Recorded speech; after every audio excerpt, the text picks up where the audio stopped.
myself before the YouTube video starts. YouTube video, here we come. 3, no, we need a 5 second countdown. 5, 4, 3, 2.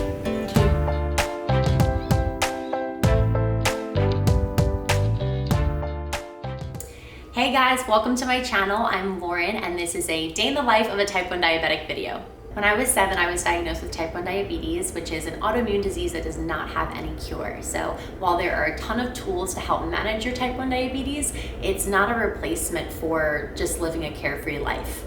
If you found me through Instagram, you know I post a ton of workouts and travel and entrepreneurship and all the things I'm up to on a daily basis. And I think it could be a little bit of an invisible disease because on the outside it looks like everything's good, everything's okay, which some days definitely it is, but there's just so much that goes into having those good days and managing your type 1 so your blood sugars aren't fluctuating all over the place.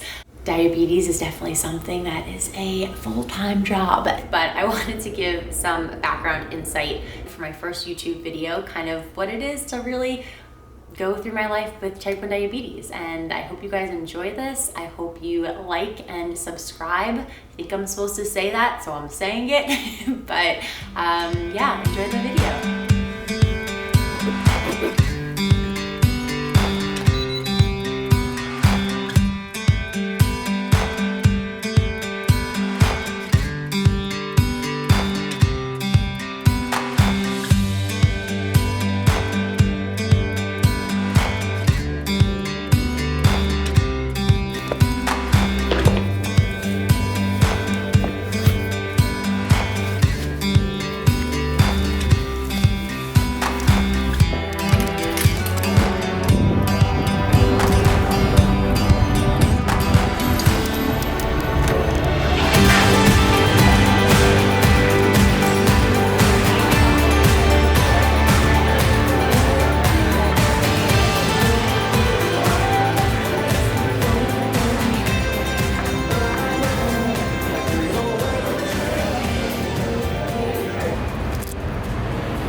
So it's 12 o'clock, I just got dressed, I'm ready to go to the gym, and I just wanted to show you guys. So with black pants, you really can't see my insulin pump, but this is kind of like my pancreas. So my pancreas is broken, and so that's gonna give me insulin, and that connects to this. So I have to tell this PDM right here how much insulin to give me, and I have a bunch of like rates in it, and it helps kind of get as close as you possibly can to giving the right amount of insulin, but it's always a little bit of a guessing game. And then this right here is a new continuous glucose monitor that I'm trying out. And so you can finger prick yourself or you can wear something. So I'm wearing this, and then in this case, I have to scan my arm. Okay, so I'm 147. I was 160 about an hour ago, and I didn't correct. I don't believe I corrected because I wanted to go into my workout a little bit higher in case I decided to do some cardio, which I think I'm gonna do some cardio. So let's go work out.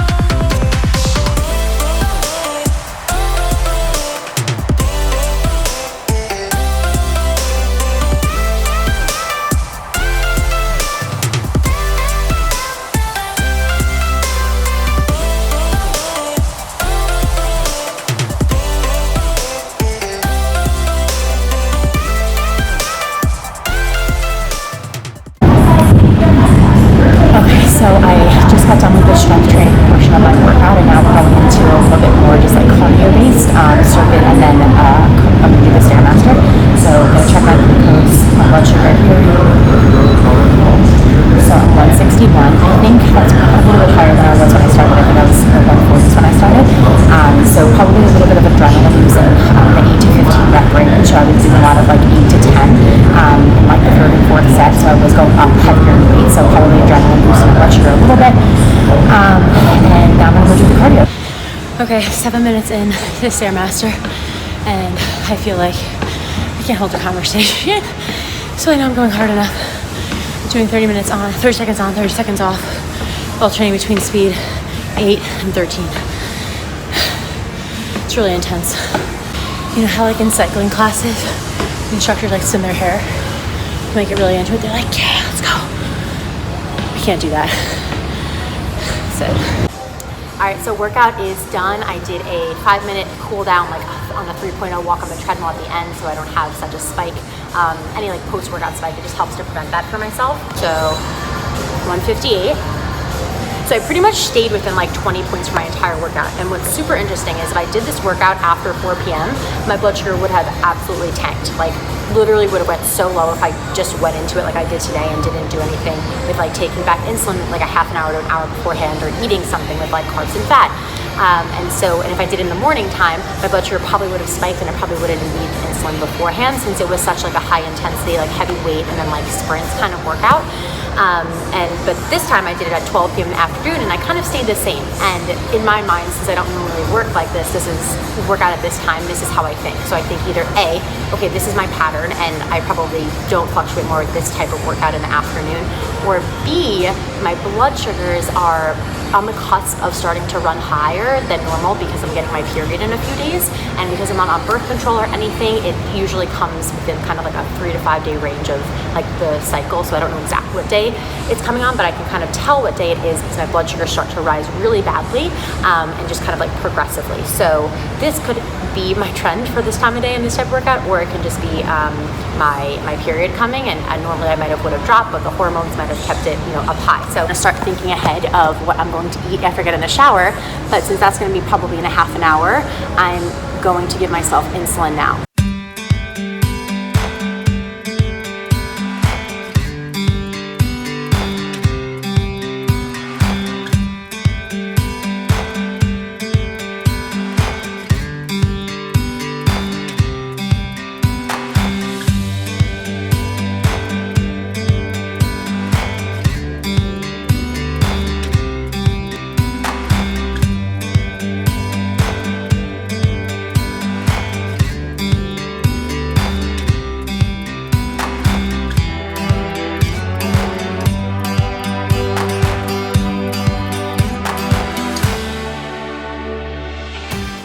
So I just swiped and I'm 94, and then I have 0.9, I don't know if you saw that, 0.9 on board. So I think the fruit, I think the smoothie is gonna start to kick in and I'll probably go up a little bit, but I'm actually still hungry. So I'm gonna have a little something else. So with diabetes, it's all about the macronutrients. So that's the look.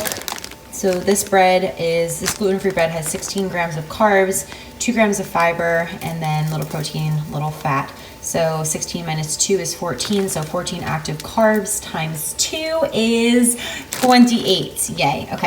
The way I do figure that out is that there's 0.9 on board right now. And so I probably will take away one of those slices and just bolus for one other slice. But I'm also going to be walking around to the grocery store, which is going to be activity and probably lower my sugar a little bit. So I'm only going to bolus for, I think, 8 carbs, because I'd rather be like walking in around like 140. On workout days, I definitely am way hungrier than usual, plus intermittent fasting. So joke's on me that I thought the smoothie was gonna fill me up.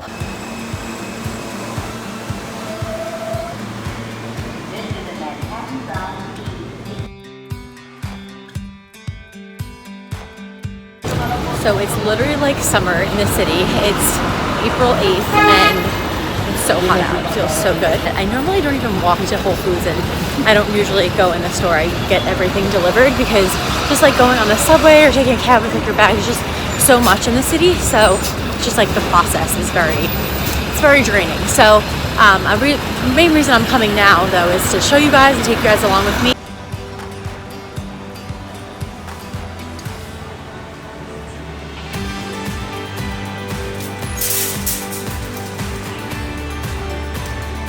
Alright, so olive oil trick. Make sure when you look and get like sprayed olive oils, they only have the oil in it, they don't have the propellant. So this one right here on the right, this has just olive oil in it, and then I'm gonna get that one.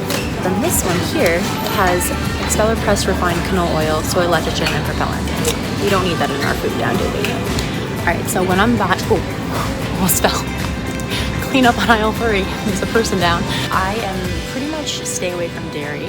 and then also I don't eat meat, I'm a pescatarian. But when I'm looking at products, I'm super specific. I don't even look at the nutritional label first, I look at the ingredients. So for instance, this Primal Kitchen brand for dressings, salad dressings, I absolutely love.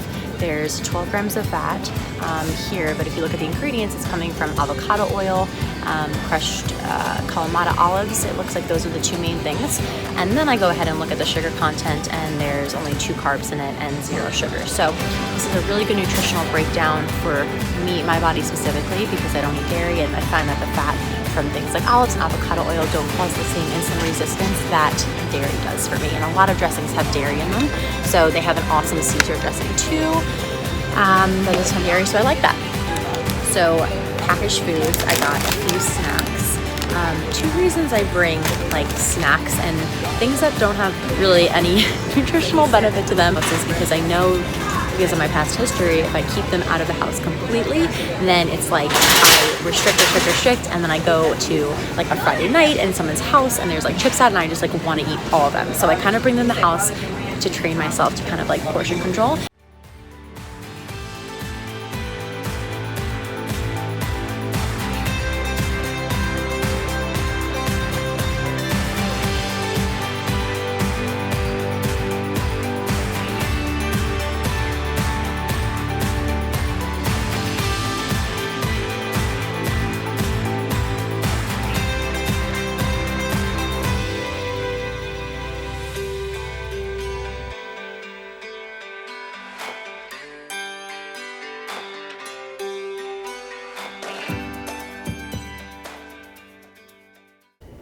Hey guys, so I'm back from Whole Foods, and when I got back at 5:15, I was 186, gave myself some fast-acting insulin, and now it's 5:45, and my blood sugar is 136 with a sideways arrow down.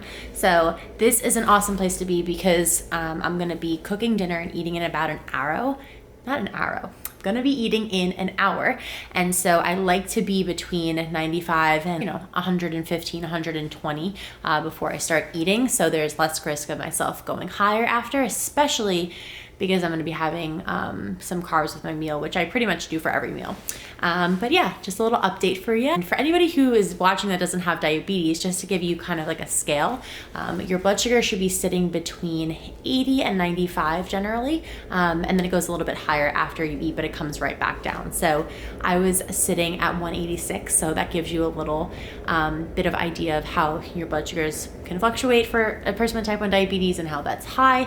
And I'm actually super tired right now and out of breath apparently, but I'm a little bit tired, and I think it's just because my blood sugars were a little bit higher than I like them and that they should be.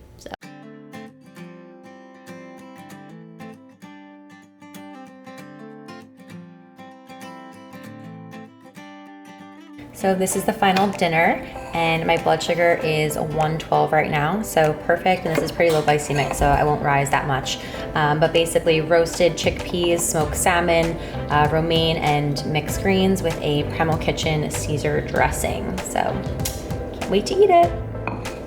All right, so I want to wind this video down and remind you guys that this was a day in the life with type 1 diabetes, not every day. So first of all, I didn't have any work. I cleared out my entire schedule to just vlog today and focus on showing you guys the food and the blood sugars and all of that. So imagine when you have this, all of this, and then like regular life on top of it, it gets a little bit more complicated.